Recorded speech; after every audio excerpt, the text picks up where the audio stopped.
La yu'minu ahadukum, kalian tak diakui sebagai orang beriman, hatta yuhibba li akhih, sampai kau sayang kepada saudaramu, ma yuhibbu li nafsih, sama seperti sayang pada diri sendiri. Inilah yang ditanamkan lewat puasa ini.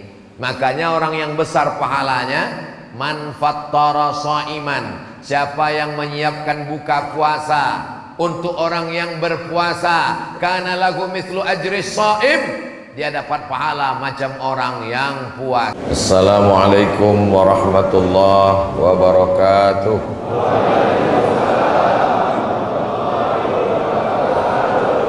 Alhamdulillah wassalatu wassalamu ala Rasulillah Sayyidina wa maulana Muhammad ibn Abdillah wa ala alihi wa sahbihi wa man tabi'ahu wa mawalah.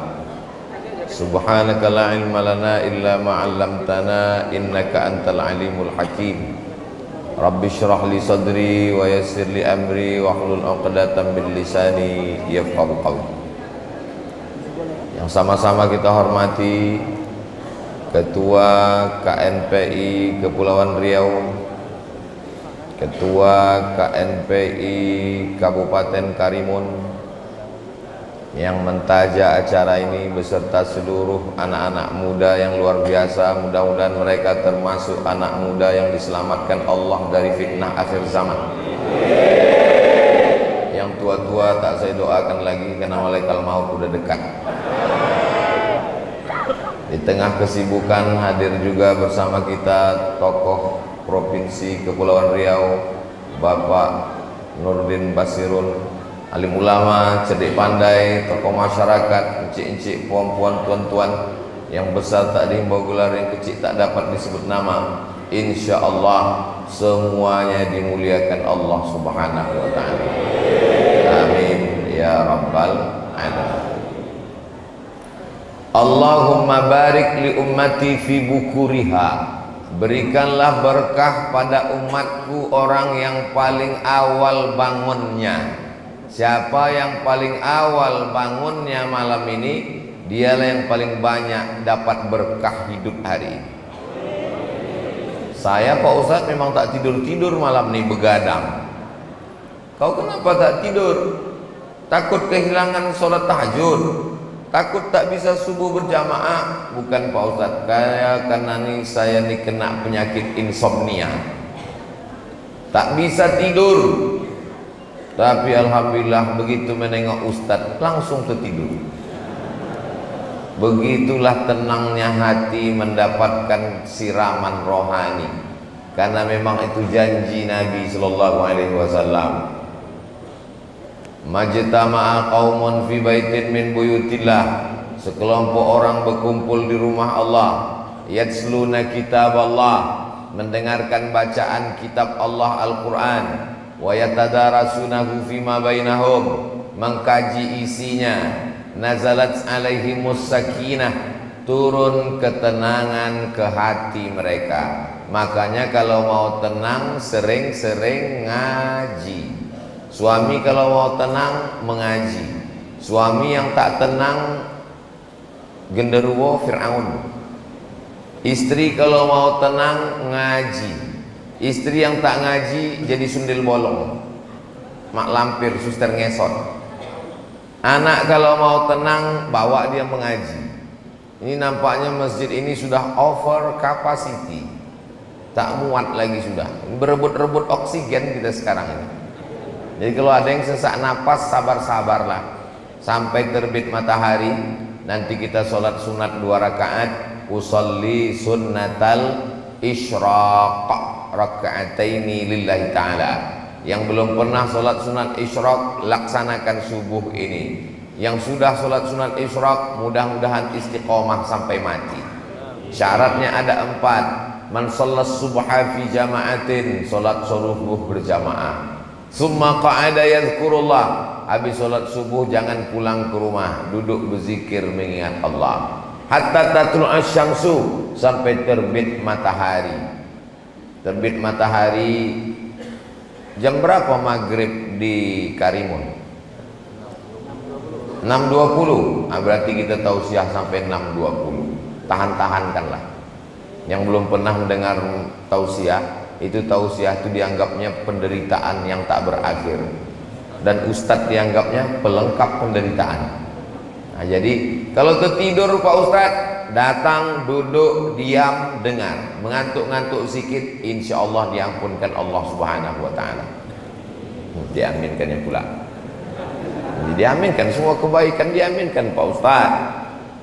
Kanat lagu ka ajri hajatin wa umrah, dapat pahala macam pahala haji dan umrah. Tamah, tamah, tamah, sempurna, sempurna, sempurna. Sebelum masuk bulan Ramadan ini bisa kita buat 2 kali lagi.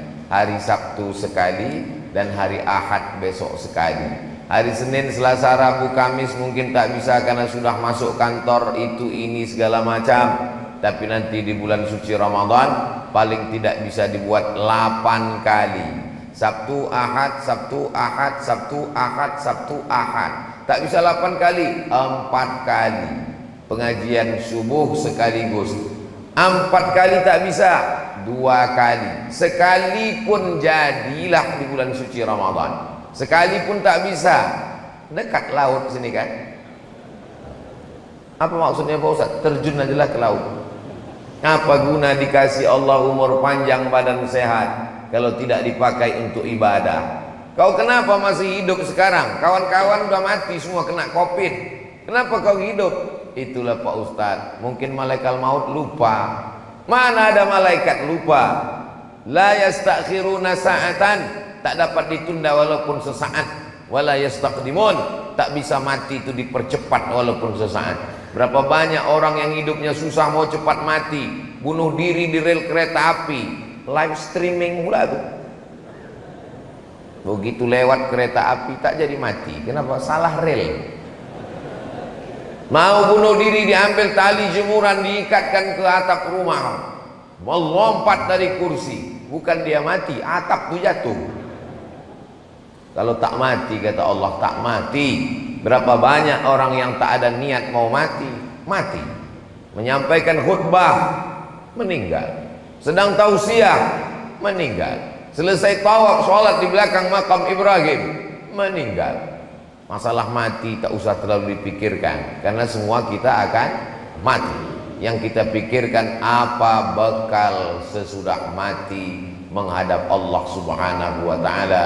Insya Allah kalau kita istiqamah, Allah berikan kita husnul khatimah, mati dalam keadaan la ilaha illallah Muhammadur Rasulullah sallallahu alaihi wasallam, kalimatul haqqin 'alaiha nahya, dengan itu kita hidup, wa 'alaiha namutu, dengan itu kita mati, wa biha nub'atsu, dengan itu nanti kita akan dibangkitkan di padang mahsyar ma'al habibil mustafa fi jannatikal ula, bersama Nabi Muhammad sallallahu alaihi wasallam.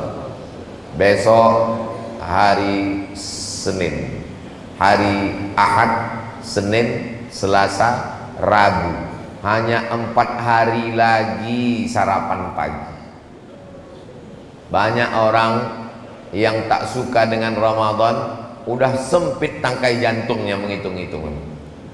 Makan siang 4 hari lagi. Datang kawan sebelah, kenapa kau khawatir? Rumah makan hantu kan tetap buka. Cuma ada rumah makan hantu nih Pak Ustadz, badannya tak nampak, kaki aja nampak. Dan itu tidak ada di Tanjung Balai Karimun, ada di tempat lain. Cuman kabarnya beberapa yang punya owner rumah makan udah pindah pula ke Tanjung Balai Karimun. Mudah-mudahan dijaga Allah Tanjung Balai Karimun ini, insyaallah. Bapak Ibu jamaah sekalian yang dimuliakan Allah Subhanahu wa Ta'ala, tidak ada yang bisa menceritakan tentang lapar secara sempurna dan seragam. Kalau kebetulan ada Bapak Ibu guru, boleh dites. Kalau kebetulan ada direktur perusahaan, bisa dicoba nanti siang. Kalau kebetulan ada di sini pimpinan, kepala dinas, kepala badan, kepala kantor, pimpinan kantor apapun namanya, silakan coba ambil kertas, bagi ke karyawan, mahasiswa, adik-adik di kelas, tulis, suruh mereka nulis. Tolong tuliskan definisi lapar. Kasih dia 1 menit. Habis itu serahkan kertas. Tak ada satupun yang seragam bercerita tentang lapar. Yang satu bercerita, lapar adalah ketika usus terasa melilit-lilit, pedih minta ampun. Yang satu lagi menuliskan kertas, lapar adalah ketika terdengar simfoni yang sangat harmonis antara cacing-cacing di dalam. Lapar adalah karena rasa lapar tak bisa dideskripsikan, karena lapar tak bisa diceritakan, lapar tak bisa diungkapkan dengan kata-kata. Lapar menurut etimologi, lapar menurut terminologi, lapar menurut pakar, tak bisa. Diadakan seminar internasional, judulnya membahas tentang kelaparan Afrika, yang mengadakan PBB, Persatuan Bangsa-Bangsa, UN, United Nation, tapi ternyata tak melahirkan apa-apa. Kenapa? Karena narasumbernya kenyang, panitianya kenyang, peserta seminarnya kenyang. Orang kenyang tak bisa bercerita tentang lapar.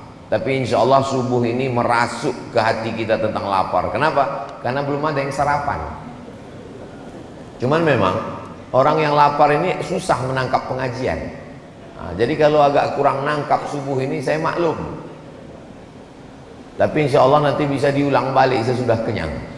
Tapi kata ulama, kalau mendengar pengajian susah masuk ke pikiran kita, itu berarti ada yang kenyang. Dua kemungkinan. Kalau tidak, yang mendengar tuh kenyang, atau yang ceramah tuh kenyang. Jadi ternyata kaji masuk itu bukan masalah lapar atau kenyang, tapi masalah Allah memberikan hidayah. Dan setan berjalan melewati aliran darah. Asyaitanu yajri majrad dam. Setan mengalir dalam aliran darah. Fadayyiqu majraha. Maka persempit aliran setan. Bagaimana cara mempersempitnya? Dengan mempersempit aliran darah, dengan memperbanyak merasakan lapar. Inilah satu-satunya agama yang mengajarkan perasaan fakir miskin, anak yatim, du'afa yang tak makan, bukan sehari dua hari, 1 bulan, yang insya Allah akan kita mulai kalau Muhammadiyah hari Kamis. Kalau Majelis Ulama Indonesia masih menunggu anak bulan. Kalau muncul hari Rabu sore, puasa hari Kamis. Kalau tak ada nampak hari Rabu sore, berarti Kamis masih makan. Kita puasa hari Jumat, menanti anak bulan. Bahasa Arabnya anak bulan itu hilal. Kalau bulannya sempurna namanya Badar. Tola'al badru alaina. Kalau anak bulan namanya hilal. Nanti hari Rabu sore seluruh teropong dari Sabang sampai Papua akan mengintip anak bulan hilal. Jadi kalau ada orang Tanjung Balai Karimun yang kebetulan namanya hilal, jangan keluar dulu hari Rabu itu, karena dia sedang diintai-intai oleh beratus teropong yang akan mengumumkan kapan 1 Ramadan, sidang isbat hari Rabu malam Kamis. Mudah-mudahan dipertemukan Allah kita dengan Ramadan yang penuh dengan keberkahan ini insya Allah. Kita laparnya ada batasnya. Lapar kita itu batasnya cuma azan maghrib. Begitu berkumandang azan maghrib, berakhirlah lapar kita. Tapi ada saudara kita yang laparnya unlimited edition. Pagi lapar, siang lapar, malam lapar, melilit tak bisa tidur, lapar lagi. Tadi sebelum kemari saya buka berita, seorang bapak tidak malu minta nasi demi untuk anaknya, ramai dipuji oleh netizen. Memanglah netizen ini, katanya lebih kejam netizen daripada ibu tiri Pak Ustadz. Tapi ternyata menengok orang sanggup menghilangkan rasa malunya, gengsinya demi untuk makan anaknya. Tapi insya Allah Tanjung Balai Karimun tak ada orang kelaparan insya Allah. Amin. Kenapa begitu Pak Ustadz? Karena tadi ketua membisikkan ke telinga saya, alhamdulillah Ustadz Somad ini ada dibagi 1 ton beras untuk fakir miskin yatim du'afa di Tanjung Balai Karimun. Mudah-mudahan yang memberikan beras ini panjang umur, sehat badan, berkah rezekinya. Saya tanya, beras ini datang dari mana? dikasih orang Batam. Orang Batam mengumpulkan beras. Apa nama programnya? GIB, Gerakan Infak Beras. Siapa yang mengutip berasnya? Yang mengumpulkan berasnya anak-anak muda pakai baju kaos ganteng-ganteng, tertulis depan Paskas, Pasukan Amal Soleh. Jadi Paskas ini bukan pasukan Abdul Somad. Mana tahu nanti mengetuk pintu rumah bapak ibu, tapi mereka hanya sanggup ngasih beras 1 bulan ini saja, 1 ton. Bulan depan malulah kita sama orang Batam, mereka pula mengirim beras kemari. Kalau bisa kita sendirilah yang berbagi beras. Beras dari Karimun untuk orang Karimun, beras dari Balai Tanjung Balai untuk masyarakat kita. Siap? Bisa? Dari bunyinya tak siap nampaknya. Siap? Jangan ada dusta di antara kita. 1 ton itu berapa Pak Ustadz? 1 ton itu cuma 13 juta. Jadi hanya perlu 13 orang yang kaya-kaya di Tanjung Balai Karimun. Ada 13 orang kaya di Tanjung Balai Karimun? Oh, dari suaranya lebih 13 orang itu. 13 orang berkumpul sejuta, selesai. Oh Pak Ustadz, kalau 13 orang ini Pak Ustadz pun banyak juga tanggungan dia. Dipecah lagi, 100.000 1 orang, 100.000 1 orang, 130 orang hanya 100.000. Ada 130 orang yang siap ngasih 100.000? Makin sedikit suaranya.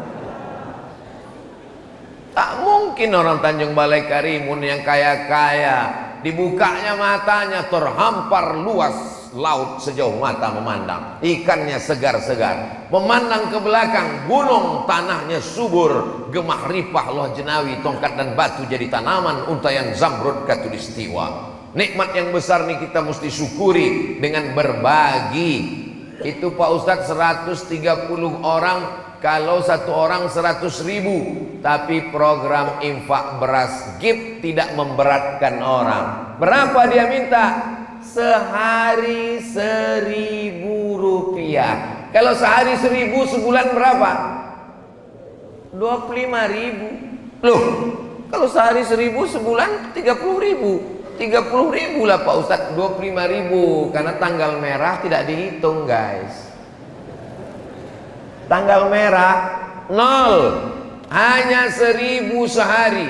1 bulan 25.000 yang bisa langsung transfer banking, langsung ke gerakan infak beras. Yang tak sanggup datang Paskas mengetuk pintu rumah. Paskas tak begaji, bajunya Paskas, topinya lelahku lillah.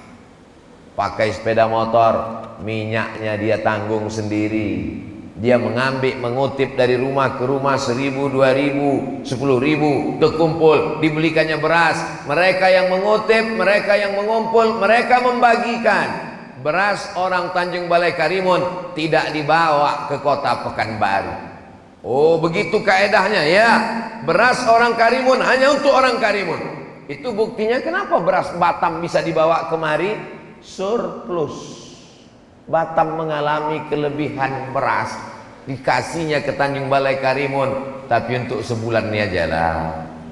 Kata orang Melayu, orang baik kita berpikir, jangan orang baik otak kita tinggalkan di kantong. Kasar cakap Pak Ustadz ini. Cakap saya ini tak kasar, karena cerita masalah otak ini di Kepulauan Riau biasa. Jadi kalau ada orang tak punya otak, datanglah ke Kepulauan Riau. Insya Allah balik membawa otak-otak. Saudara yang dimuliakan Allah Subhanahu wa Ta'ala, kalau dibelah kepala manusia, dibelah kepala kelinci, yang putih-putih di dalam kepala kelinci itu ada juga di kepala manusia. Yang putih-putih di kepala manusia ini ada juga di kepala kelinci. Itu menunjukkan anatomi tubuh manusia dengan hewan sama. Lalu yang membedakannya apa? Akal pikiran. Siapa yang wajib sholat? Baligh berakal. Siapa yang wajib puasa? Baligh berakal.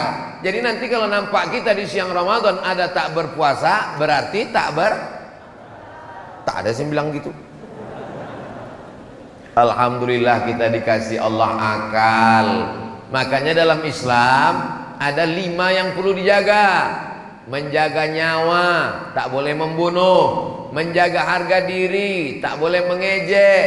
Menjaga akidah, tak boleh menista agama. Menjaga akal, tak boleh minum khamar, sabu-sabu, narkoba. Menjaga kehormatan, tak boleh berzina. Maka Islam ini datang untuk menjaga. Tetangga kita jangan sampai ada yang tak makan. Ara'aital ladzi yukadzibu biddin. Tahukah kamu siapa itu pendusta agama? Pendusta agama bukan yang ngejek-ngejek agama. Fadzalikal ladzi yad'ul. Merekalah orang yang menyia-nyiakan anak yatim, wala yahuddu ala ta'amil. Mereka yang membiarkan orang miskin tak makan. Maka sesungguhnya hikmah bulan suci Ramadan merasakan perasaan orang lain. Banyak juga orang tak paham hakikat Ramadan. Dianggapnya Ramadan itu adalah apa hakikat Ramadan? Ramadan adalah bulan diet, bulan diet. Ramadan ini Pak Ustadz, makan pagi yang biasa jam 8 dipercepat jadi jam 5. Makan malam biasa jam 8 dipercepat jadi jam 6.30. Makan siang dihilangkan. Azan maghrib balas dendam. Makan malam lambat, makan pagi cepat, makan siang hilang. Waktu azan maghrib, Allahu Akbar, Allahu Akbar, hari pembalasan. Azan asar pun macam azan maghrib. Memang kalau udah bulan puasa, semua azan tuh bunyinya macam azan maghrib. Mudah-mudahan diselamatkan Allah kita sampai Ramadan berakhir insyaallah. Dulu Nabi mengajarkan doa, Allahumma barik lana fi Rajab wa Sya'ban. Berikan kami berkah di bulan Rajab dan bulan Sya'ban. Minta sampaikan ke bulan Ramadan. Wa ballighna Ramadan.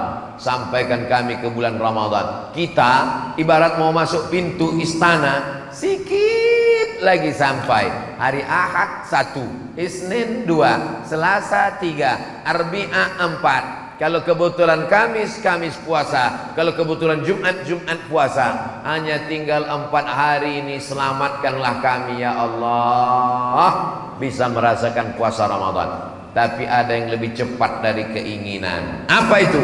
Yang lebih cepat dari keinginan adalah Mimda tema taya bawati. Mati.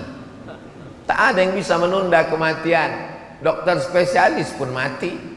Apalagi mantri. Orang kaya mati, orang miskin lebih cepat. Saudaraku yang dimuliakan Allah Subhanahu wa taala, la yabitu sab'anan.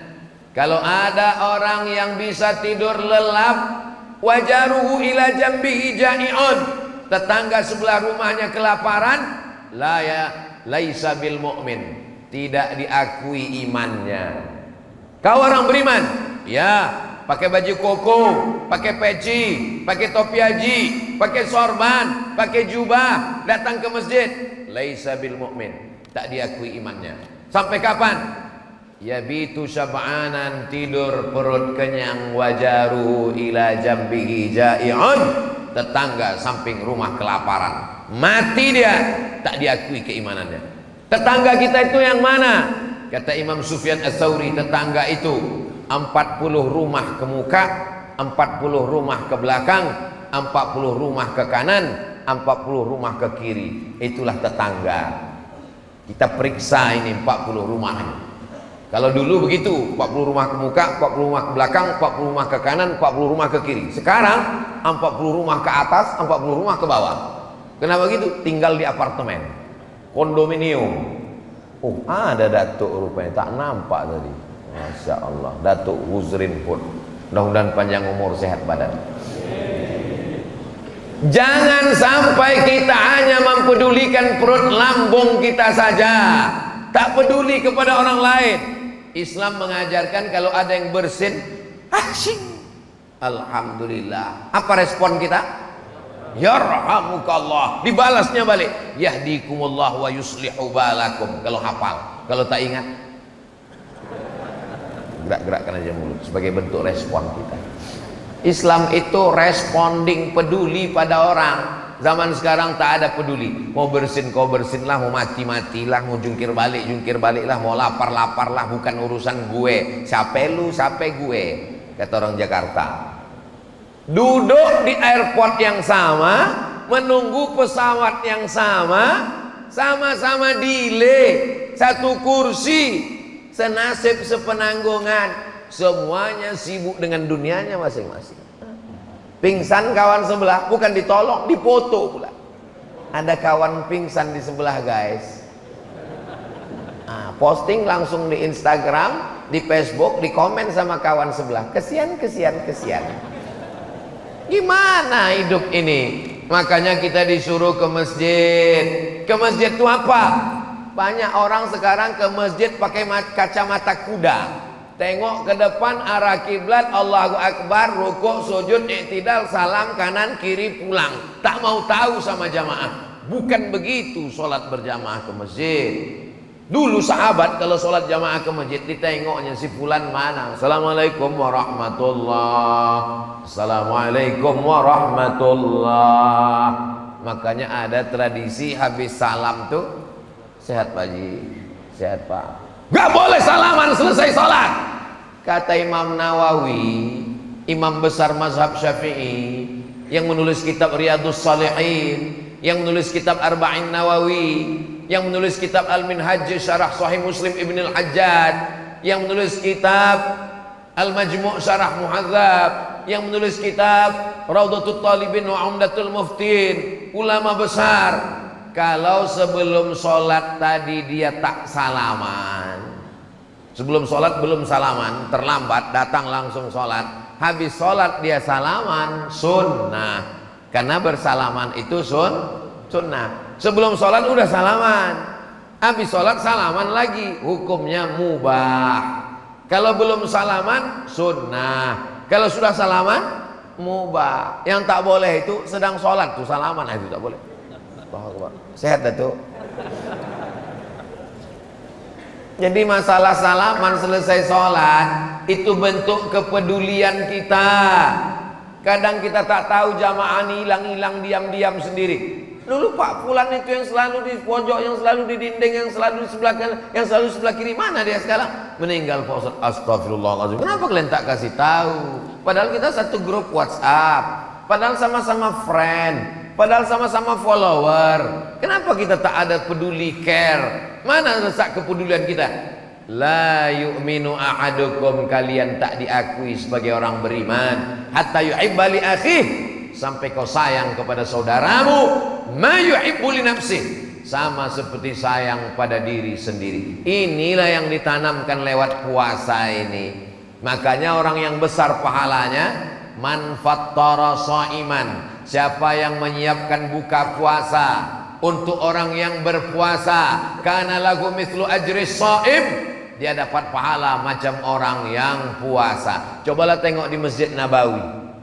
Masuk kita ke Masjid Nabawi, berlomba-lomba anak-anak kecil menarik tangan kita. Haji, haji, haji, haji, haji, haji, buka puasa haji, menarik tangan. Panjang umur, sehat badan, mudah-mudahan kita bisa berpuasa di Makkah, Madinah.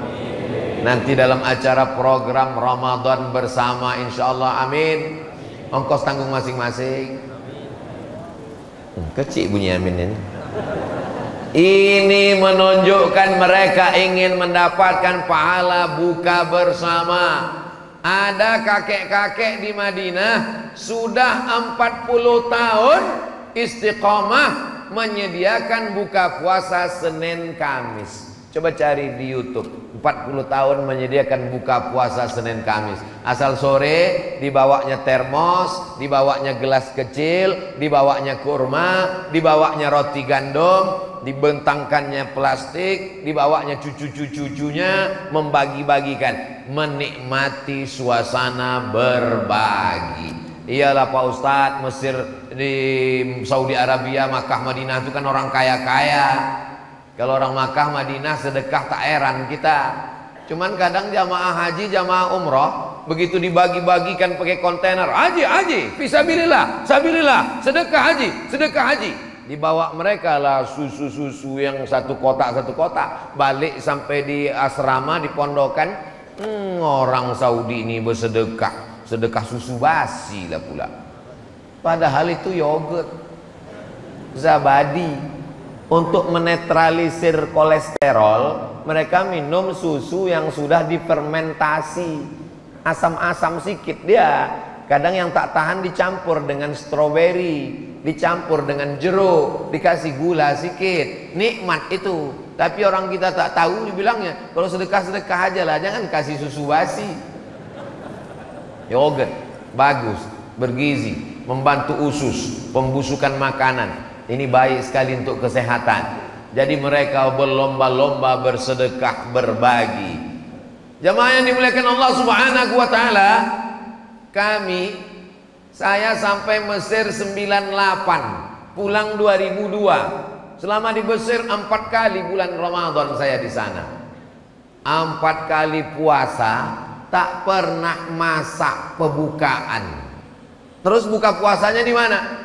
Di Mesir itu, dekat masjid, dekat stasiun bis, dekat tanah lapang. Asal nampak mereka tanah lapang, ini seminggu menjelang bulan puasa, mereka pun berlomba-lomba membuat tenda.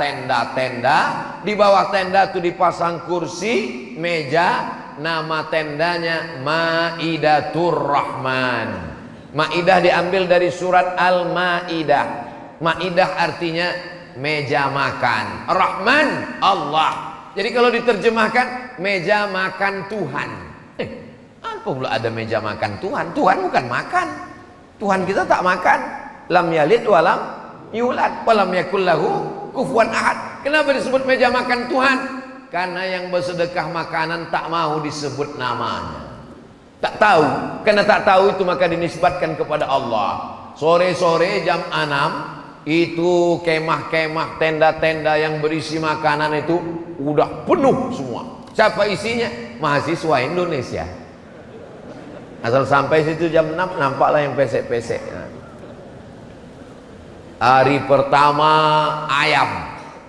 Menunya 3 hari sekali berputar. Hari pertama ayam. Ayam di Mesir itu besar-besar. Orang Mesir itu motong ayam 2 kali potong. Potong sekali, seperempat. Bukan macam kita, hancur ayam tuh. Apa namanya? Cincang. Sampai kita pun bingung, tak nampak lagi bentuknya. Ini ayam apa katak? Hari kedua daging. Daging besar-besar, potong 4 macam sabun telepon. Hari ketiga ikan. Ikan itu tak dipotong, 1 ekor besar-besar dalam piring. Azan maghrib, makan korma, minum teguk air. Allahumma laka sumtu wa bika amantu ala rizqi aftartu bi rahmatika ya arhamar rahimin zahaba adh-dhama'u wa batallatil uruq wa thabatal ajru insyaallah. Habis salat maghrib berjamaah, habis itu makan ramai-ramai.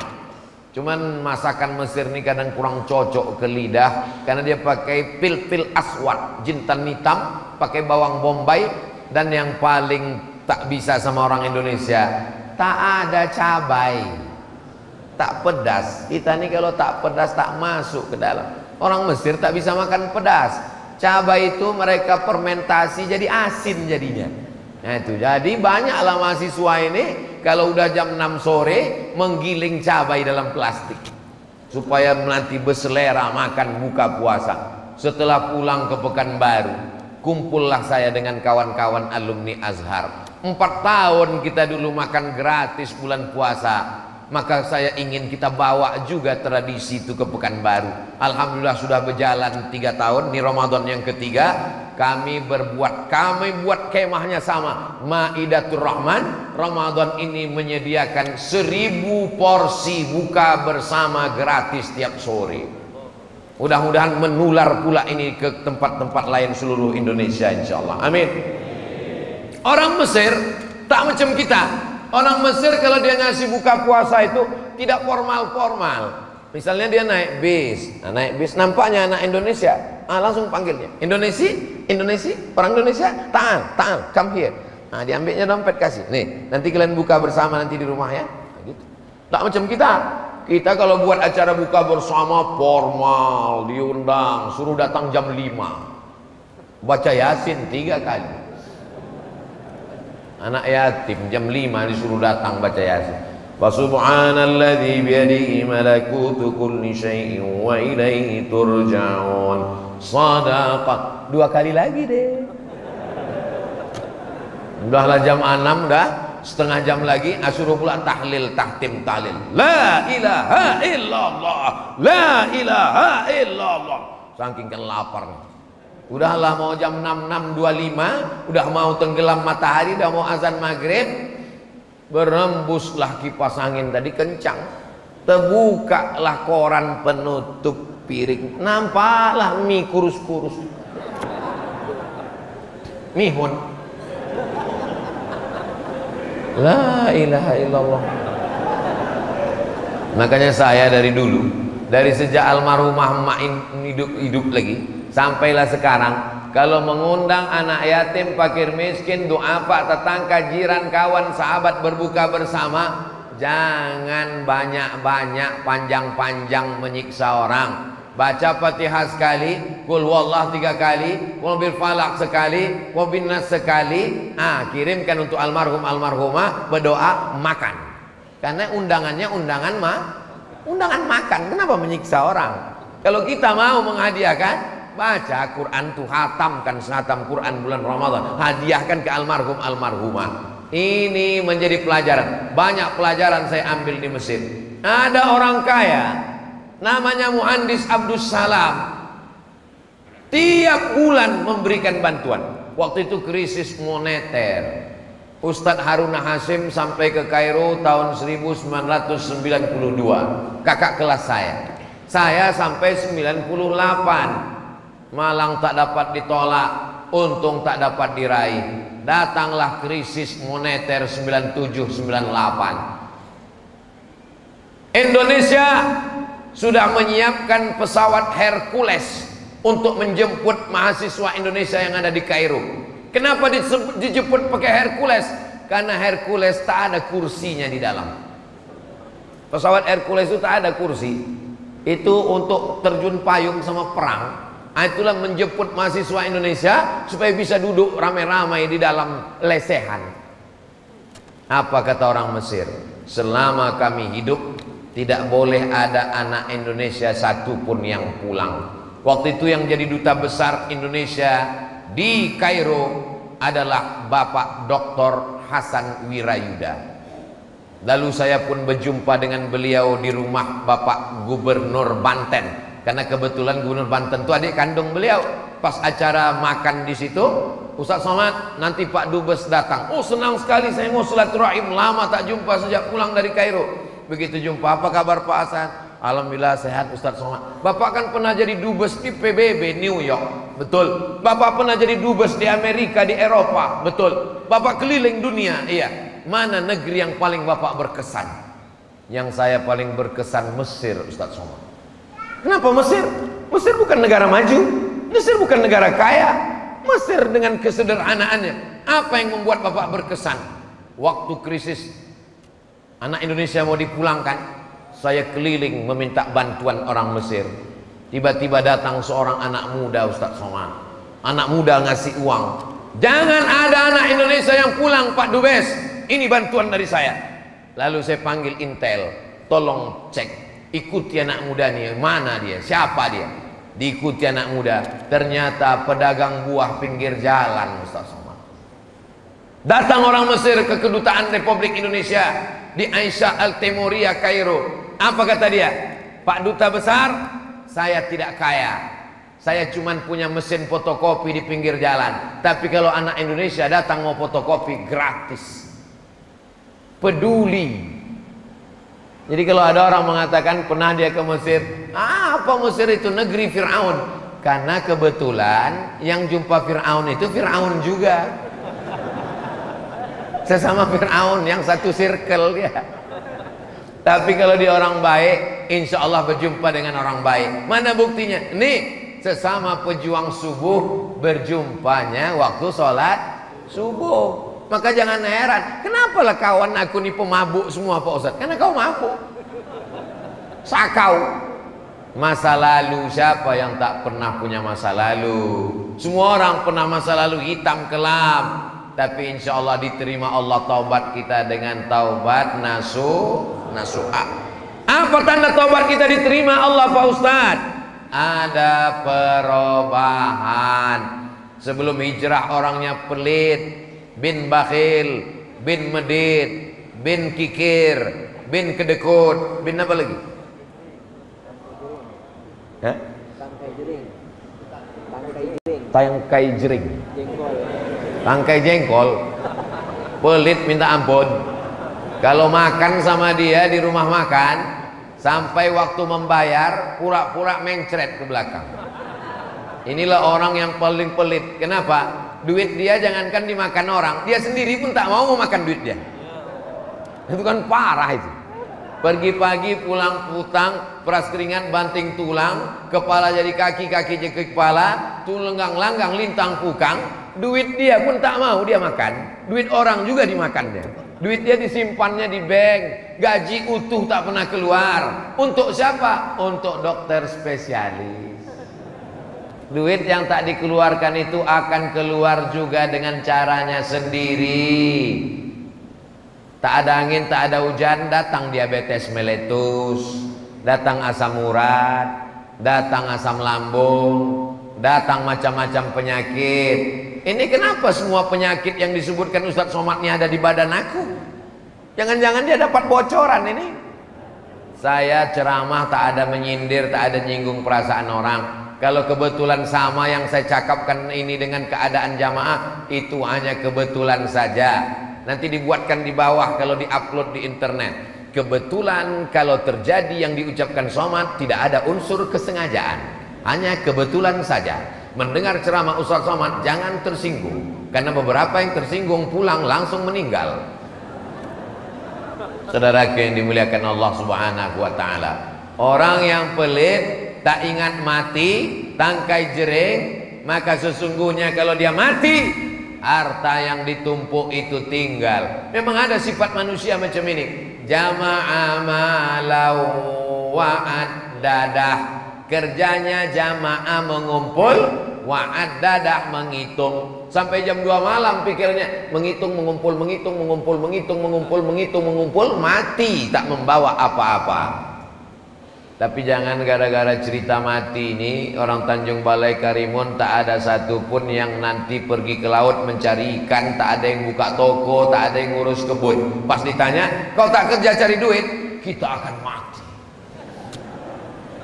Makin ingat mati itulah makin semangat cari duit supaya bisa bangun masjid mengalir pahalanya sampai hari kiamat. Amin.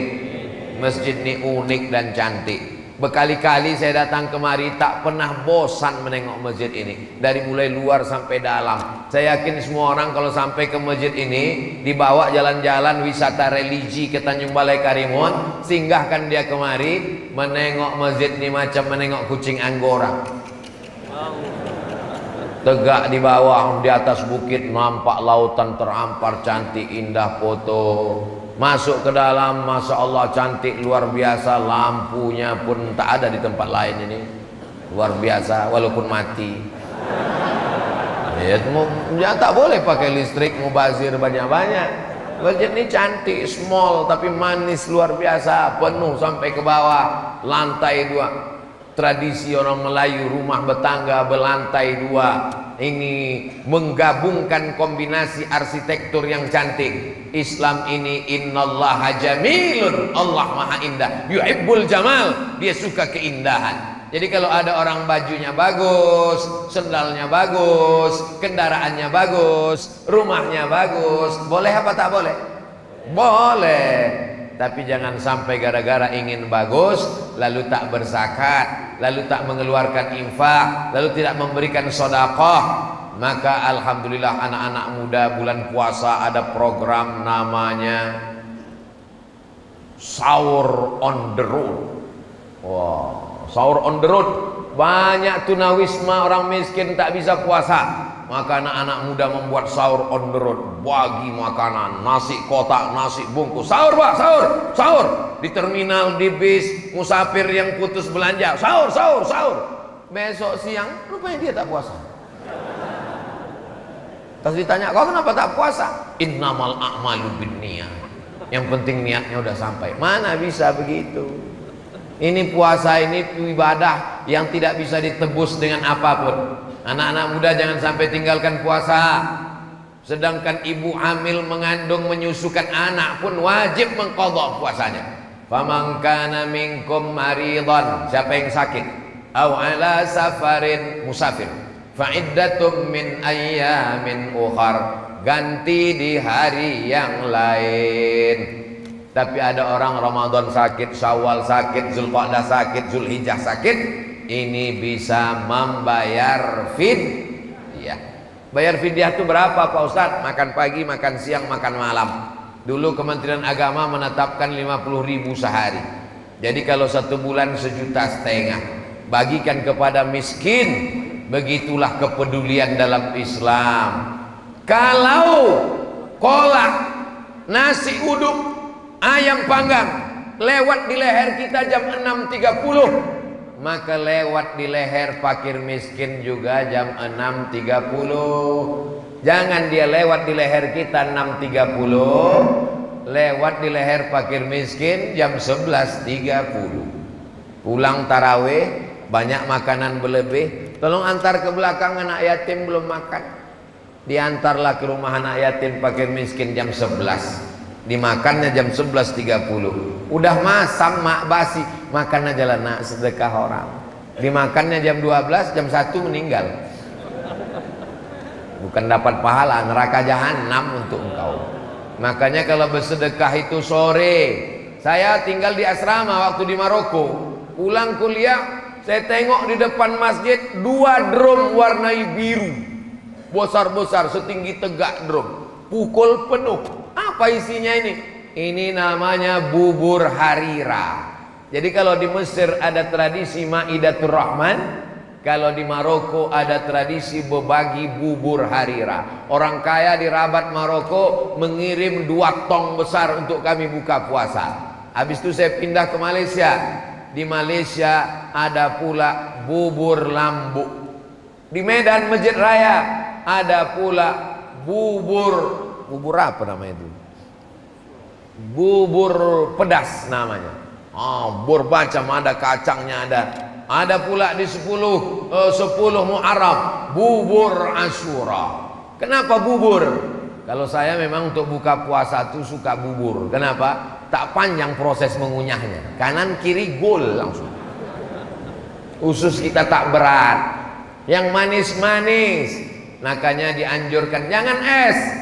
Memang maunya tenggorokan ini es, tapi kalau sudah masuk dia radang tenggorokan, batuk, berdahak, nanti terganggu ibadah kita. Baca Quran, flu, batuk, jaga kesehatan. Bagusnya seperti sunnah Nabi, minum seteguk 2 teguk, masukkan kurma sebutir, 3 butir, 5, ganjil. Alhamdulillah saya udah kenyang Pak Ustadz. Udah 3 tadi masuk Pak Ustadz. Sunnah Pak Ustadz, 3 butir, 3 kotak Pak Ustadz.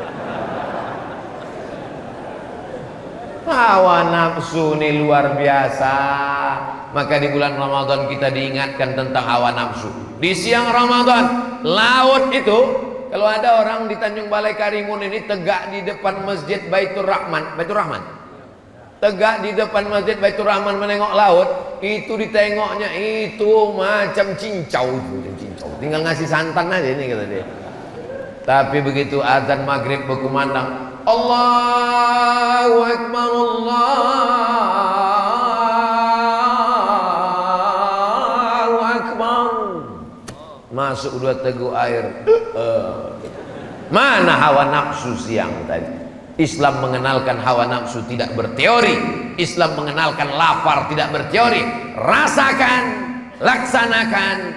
Kalau lapar menyentuh lambung, buka puasa nasinya membumbung. Tapi kalau lapar menyentuh hati, ringan tangan berbagi. Hanya 520 orang bersedekah sehari 1.000 rupiah di Tanjung Balai Karimun, terkumpul 1 ton. Saya yakin dan percaya penduduk kota Tanjung Balai Karimun 174.000 orang. Kalau 1 orang aja ngasih 1.000 rupiah, banyak. Dibelikan ke beras, berenang kita dalam beras, berenang sambil minum beras. Saudara yang dimuliakan Allah Subhanahu wa taala, sampai kita jam 6.20. Sekarang kita sholat sunat isyraq 2 rakaat.